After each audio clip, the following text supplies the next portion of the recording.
Just before midnight last night, a powerful 6-point magnitude earthquake struck near eastern Afghanistan, near the city of Jalalabad, ripping through the provinces of Kunar, Nangarhar and Laghman, and within minutes homes of mud and stone collapsed, entire villages were flattened, families were buried beneath the rubble. And the immediate death toll is devastating. The Taliban government reports at least 622 people dead, more than 1,500 injured, though the numbers are rising as rescuers reach remote valleys. In some districts, 20 to 30 people have perished in single villages.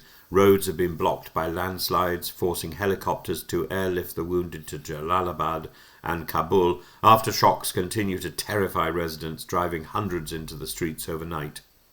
Afghanistan sits astride the collision zone of the Indian and Eurasian tectonic plates.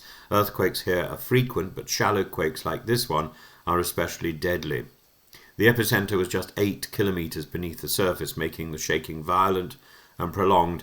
And add to this the fragility of Afghan housing, mud, brick, timber, and weak concrete structures that cannot withstand even moderate tremors, and the human tragedies compounded by the political fragility of the area. Afghanistan is already suffering multiple crises of hunger, drought, floods, economic collapse, and the near total withdrawal of international aid since the Taliban's return to power. Only last weekend, flash floods swept through the same region, killing 5, displacing hundreds of families, and now the quake has obliterated what little stability those communities had left. The rescue and relief operations are heroic but inadequate. Taliban authorities say all civilian and military resources have been mobilized.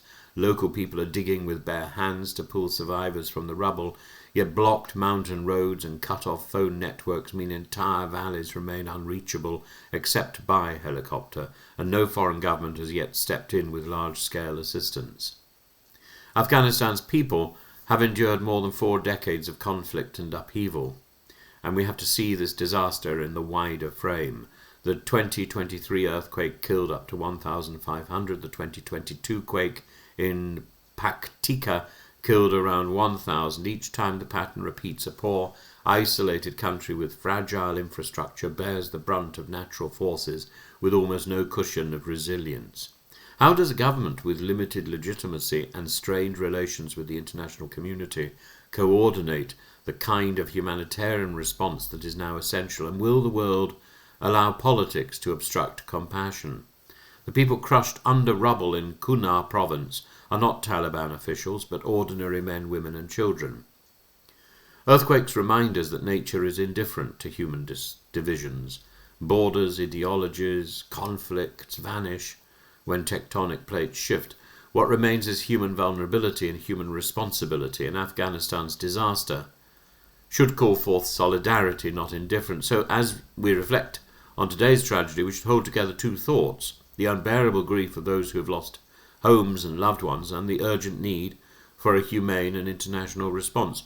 For without it, this earthquake will not only claim lives tonight, but will deepen the long crisis of a nation already brought low.